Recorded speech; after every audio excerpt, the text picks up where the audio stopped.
Bien, ahora vamos a conversar de la primera gran rama de la estadística, que es la estadística descriptiva. ¿Ya? Como su nombre lo dice, la estadística descriptiva lo que busca es todos los datos que están dispersos, trata de ponerlos en una forma que sea visual, para poder entender, hacer cálculos, etc. O sea, la estadística descriptiva solamente hace que los datos sean visiblemente más entendibles. ¿Ya? Describe la data. Dentro de la estadística descriptiva podemos hablar de los gráficos y podemos hablar de las medidas numéricas. Entonces, primero vamos a hablar de los gráficos. Muy bien, entonces los gráficos se clasifican según su propósito. ¿Ya? Ustedes cuando en el colegio hacían trabajos o en la universidad, en nuestra cabeza se ha quedado pegado que un gráfico es esto o un gráfico es esto, ¿no es cierto? Entonces está bien, estos dos gráficos sirven para contar cosas, ¿ya? Son medidas de frecuencia, pero no es todos los gráficos que hay y tienen que saber usar los gráficos. Entonces los gráficos se clasifican según su propósito. Si yo quiero explorar la data, quiero ver cómo está esa data, usaremos un tallo y hojas o el famoso stem plot. El stem plot me sirve para ver datos individuales, correcto, y sobre todo los datos individuales que se repiten. Entonces en el tallo y hojas se pone una línea, acá se ponen las decenas, acá las unidades, si habría centenas, bueno, se habrá otra más, y vamos poniendo los valores. Por ejemplo, esto significa 15, otra vez 15 y 16. Acá hay 3 mediciones. Acá es 20, 23, 23, 24, 26, 26, 28. Entonces acá hay 3, 6, 7 mediciones. Acá hay 31, 34, 36. 3 mediciones. 43, 43. 2 mediciones. Entonces acá hemos medido 10, 15 cosas. Hemos medido 15 cosas. Pueden ser 15 notas. Pero lo que yo noto acá es que se ha repetido el 15, se ha repetido el 13, perdón, el 23, el 26 y el 43. O sea, puedo identificar individualmente los valores. Para eso sirve el tallo y hojas. Las cajas o box plot. Las cajitas o box plot lo que me sirve es para comparar grupos. Si quiero comparar grupos, por ejemplo el grupo A con el grupo B, muy buenos son las cajitas, pero sobre todo cuando quiero comparar las medianas y los cuartiles. ¿Ya? Más adelante les voy a explicar qué es una mediana, qué es un cuartil, pero en este caso la caja se forma entre el cuartil 1, el cuartil 3, el cuartil 1 y el cuartil 3. Y dentro de la caja se encuentra esta raya que es el cuartil 2, que también el cuartil 2 es la famosa mediana. ¿Ya? Entonces, ¿qué es lo que yo puedo concluir con esto? Supongamos que estas cajas representan las notas de un grupo de alumnos A, vamos a suponer que son los alumnos del curso anual, y los alumnos del grupo B, que son los del intensivo. Y yo les empiezo a tomar sus simulacros. Y cuando hago una cajita, un box plot, me doy con la sorpresa de que los alumnos del anual tienen una mediana de nota, la mediana de nota superior a los del intensivo. Para eso me sirve, estoy explorando la data para comparar dos grupos en función de la mediana. Y luego me doy con la sorpresa también de que el cuartil 3 y el cuartil 1 del grupo del anual es igual superior al cuartil 3 y al cuartil 1 del intensivo, respectivamente. Sorpresa, ¿no? O bueno, capaz no es tan sorpresa, ¿no? Quizá yo quiero demostrar en mi tesis que el anual es mejor que el intensivo, no lo sé. Pero acá yo encuentro unas colitas. Estas colas se conocen como los valores extremos. Las colas son los valores extremos. Y miren, las dos colas son iguales. O sea, tengo un alumno con 19 de nota del anual y tengo un alumno con 19 de nota del intensivo. Ambos son datos extremos. Eso quiere decir que hay chancones en el anual y también hay chancones en el intensivo. No hay problema. Pero como grupo, la caja, no se olviden, representa el 50% de la data. La caja representa el 50% de la data.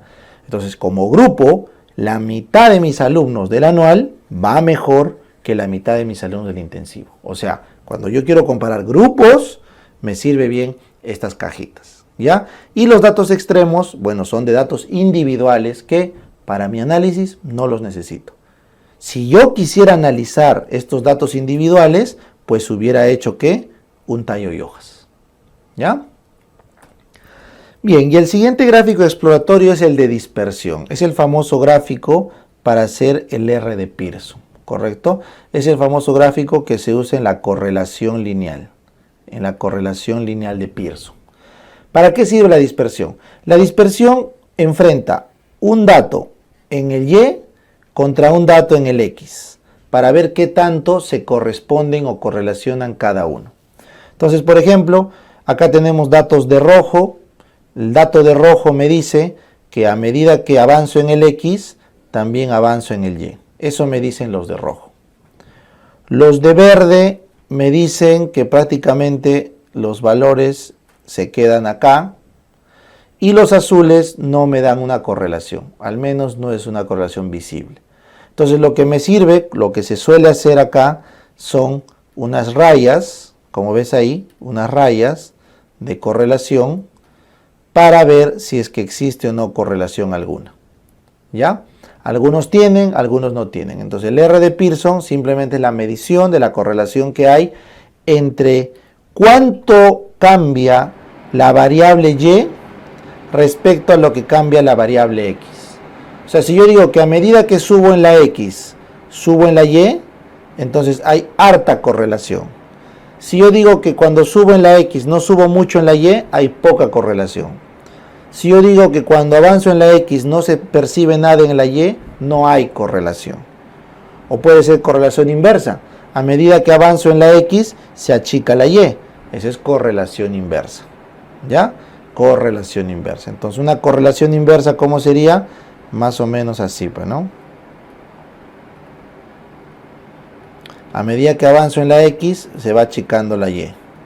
Algo así. Y cuando quiero llevar esta fila acá, me saldría una fila así. ¿Ya? Una fila hacia abajo, esa es una correlación inversa. ¿Ya? -1. Y una fila hacia arriba es una correlación positiva, +1. Si esto se va para arriba, esto es un Pearson de 1, perfecto. O también le llaman 100%. Si yo lo veo para abajo, es un Pearson de -1, negativo. ¿Ya? Para eso sirve la dispersión. Entonces, cuando yo utilizo dispersión, por ejemplo, yo quiero ver si a mayor cantidad de simulacros que dan los alumnos, su nota se afecta o no se afecta. Entonces, a mayor cantidad de simulacros, tu nota quizás sube, o quizás baja, o quizás no pasa nada, ¿no? Entonces, para eso sirve la dispersión, para ver si existe alguna correlación. Y en función de esa correlación, quizá yo pueda elucubrar alguna hipótesis. ¿Ya? Bien. Ahora vamos a un siguiente grupo de gráficos. El siguiente grupo de gráficos lo que busca hacer es distribuir frecuencias. O sea, quiere agarrar las frecuencias, quiere contar data y lo quiere ordenar bonito. O sea, yo voy a contar la data y te la voy a poner bonito. Entonces la distribución de frecuencias va a depender si la variable que estoy midiendo es una cualitativa o es una cuantitativa discreta. Entonces voy a usar los gráficos de barras simples, que consiste en contar la categoría. Recuerden, cualitativa es la categoría.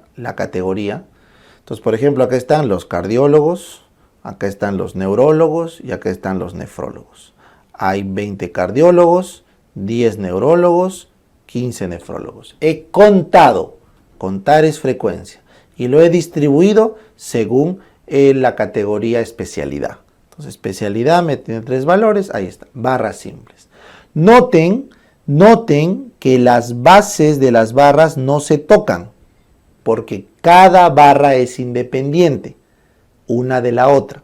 Por eso es que también se usan las discretas. Supongamos, hay 20 personas que tienen un solo hijo. Hay 10 personas que tienen 2 hijitos. Hay 15 personas que tienen 3 hijitos. Como el número de hijos es una variable discreta, yo lo tengo que clasificar por barras simples. ¿Ya? Pero, profe, ¿qué pasa si lo que yo quiero es ver cuántos cardiólogos son del total de los médicos? Entonces cuando tú quieres calcular un porcentaje o proporción, se recomienda el gráfico circular, o también le llaman el famoso pie o pastel, ¿no? Prefiero circular, es un nombre más técnico. Entonces el círculo representa el 100% y cada pedacito el porcentaje que quiero medir. Entonces de repente estos son los cardiólogos, estos son los neurólogos, estos son los nefrólogos, estos serán los endocrinos, y ahí tengo el porcentaje de cada una de las categorías, ¿ya? De cada uno. ¿Entendieron? Bacán. Ahora, profe, pero ¿sabe qué? A mí, cuando usted me lo pone así, con barra simple, ¿no? 20 cardiólogos, neurólogos, está bacán, pero me ha gustado más, profe, cuando le ha puesto corazoncito. Cardiólogo, corazoncito. Neurólogo, cerebrito. Nefrólogo, riñoncito. Me ha gustado, profe, me gusta. Ya pues, lo que he hecho acá es ponerle un dibujo. Eso se llama pictograma. El pictograma lo que hace es, le mete dibujos para que entiendas mejor. Entonces, cuando yo pongo acá población en millones y dibujo una persona que va creciendo en vez de una barra, entonces es más fácil de entender. El pictograma es para eso, para entender con gráficos. Con gráficos, ¿ya? Muy bien. Y finalmente, si es que lo que yo quiero es comparar, quiero comparar dentro de las categorías 2 o más puntos, tengo que usar el famoso dot chart. El dot chart te pone acá todas las mediciones. Por ejemplo, acá puede ser cardio, neuro, gastro, infecto, neumo, todas las especialidades, ¿correcto? Entonces hemos agarrado las categorías, pero quiero comparar 2 o más puntos. Entonces, este es el punto, por ejemplo, de la nota mínima para ingresar, y este es el punto de la nota máxima. Nota mínima, nota máxima, nota mínima, nota máxima, nota mínima, nota máxima, nota mínima, nota máxima. Entonces, en un solo gráfico me estoy peinando todas las especialidades con su nota mínima y su nota máxima. Para eso sirve el dot chart. Para eso sirve el dot chart. ¿Ya? Muy bien. Y profe, ¿qué pasa si la variable en cuestión es una cuantitativa continua? O sea, ¿qué pasa si los valores que estoy midiendo son infinitos? Son los números reales infinitos. Entonces, cuando yo quiero hacer una distribución de frecuencias, tengo que yo crear estas columnas que son los intervalos. Esos intervalos se crean con una fórmula. Y recuerda que como son números infinitos, no hay diferencia entre columna y columna. O sea, las bases se tocan. Esto que están viendo acá, ¿cómo se llama? Es un histograma. El gráfico más utilizado en la medicina, porque en la medicina usamos variables cuantitativas continuas. ¿No es cierto? Las que tenían el sistema internacional, ¿se acuerdan? Que tenían las escalas de razón, se puede medir de forma continua. Entonces, cada barra es un intervalo de frecuencia, que el sistema con la fórmula lo ha calculado para que tengamos una distribución ordenada. Entonces, supongamos que yo he medido a los pacientes, he medido acá miligramos por decilitro de glucosa. Entonces, acá están los pacientes que han sacado de 200 a 250, acá están de 180 a 200, 150 a 80, 120, acá está la gran mayoría 110, 100, 90, 70, acá están los hipoglicémicos. Entonces, esos números de abajo, eso yo no lo pongo arbitrariamente, estos se sacan con una fórmula. Hay una fórmula para hacer un intervalo, ¿ya? Pero el sistema me va mostrando ordenadamente las columnas que representan a esos intervalos.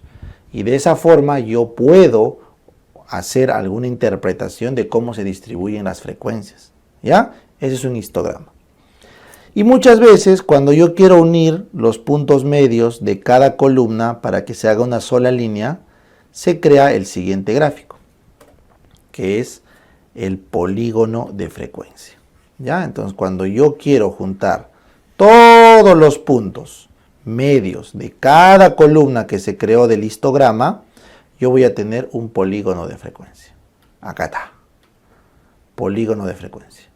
Y profe, ¿cuál es la ventaja del polígono de frecuencia? La ventaja del polígono de frecuencia es que me permite comparar otros histogramas. O sea, por ejemplo, acá puede haber otro histograma de color rojo. Acá puede haber otro histograma de color azul. Y como ves, estoy comparando 3 histogramas en un gráfico limpio de 3 líneas. Lo que está en el fondo solamente son las columnas del primer polígono de negro para que ustedes vean cómo se forma. Pero no debería estar ahí. Entonces al final mi dibujo queda limpio. ¿Te imaginas cómo sería si quisiera juntar las barras de cada histograma? ¡Ah, su madre, profe! A ver, para el morbito, aunque sea, hay que hacerlo. Sí, sería el verde, el rojo sería así. ¡Pala, profe! ¿Qué será eso? Correcto. Cuando quiero comparar varios histogramas, no voy a poder, le meto polígono de frecuencia. ¿Ya? Bien, y finalmente los gráficos pueden ayudarnos a buscar tendencias, o sea, hacia dónde está yendo la data a futuro. Hacia dónde está yendo la data a futuro. Entonces ahí tenemos, solamente puedo aplicar para variables cuantitativas, yo solo puedo ver en números hacia dónde van, y tenemos las curvas y los lineales, ¿ya? Las curvas básicamente se refiere a las funciones, ¿no? Entonces yo puedo tener acá, esta es una fórmula exponencial, puedo tener así una fórmula logarítmica o semilogarítmica, puedo tener una forma coseno, seno, ya no me acuerdo pues la matemática básica, pero las funciones en matemática me dan curvas. Y según la función, ¿se acuerdan? F de X en Y, ¿no? Así creo que era, ¿ya? ¿Se acuerdan eso? Yo voy cambiando los valores en la X y según la ecuación me va saliendo un punto en el plano cartesiano, ¿no? A los que les gusta la matemática, ahí está, esas son las curvas que también son gráficos. Pero dentro de estas curvas existe una curva de las famosas curvas lineales, ¿no? La famosa X más Y igual a F de X, donde la ecuación no es cuadrática, cúbica, es lineal, es lineal. Y estas lineales son las que más usamos en la medicina. Simplemente acá hacemos una línea de tiempo y acá hacemos una variable numérica, ¿no? Una numérica. Entonces, por ejemplo, tú puedes medir tus simulacros, ¿no? Mi simulacro 1 me saqué 13, luego 12, luego 10, luego agarré cancha, saqué 15, luego me traumé, saqué 12, traté de recuperar moral, saqué 13 y luego otra vez 12, ya doctor, no sé qué hacer. Entonces, si tú me muestras esta curva lineal de tus notas, enero, febrero, marzo, abril, mayo, entonces yo digo, estás fibrilando, ¿no? Esa es una curva fibriladora, eso yo no sé lo que va a pasar, no tienes patrón. Entonces tú me preguntas, doctor, ¿cómo me viene en mi examen? No lo sé, porque estabas bien, bajaste, subiste, ¿no? Esa es fibrilación, ¿ya? No puedo concluir nada. Pero si me dice un alumno, doctor, arranqué con 9, luego pasé a 12, luego pasé a 14, luego pasé a 15 y mi último estoy en 16. Ah, no, acá hay tendencia. Entonces el gráfico de tendencia lineal me sirve para decirte si la haces, porque estás yendo en ascenso, ¿ya? Entonces estas curvitas o estos gráficos de tendencia justamente me sirven para eso, para pronosticar hacia dónde está yendo, pero nadie sabe el futuro, así que esto puede cambiar en cualquier momento, ¿ya? Entonces esos serán los tipos de gráfico para la estadística descriptiva.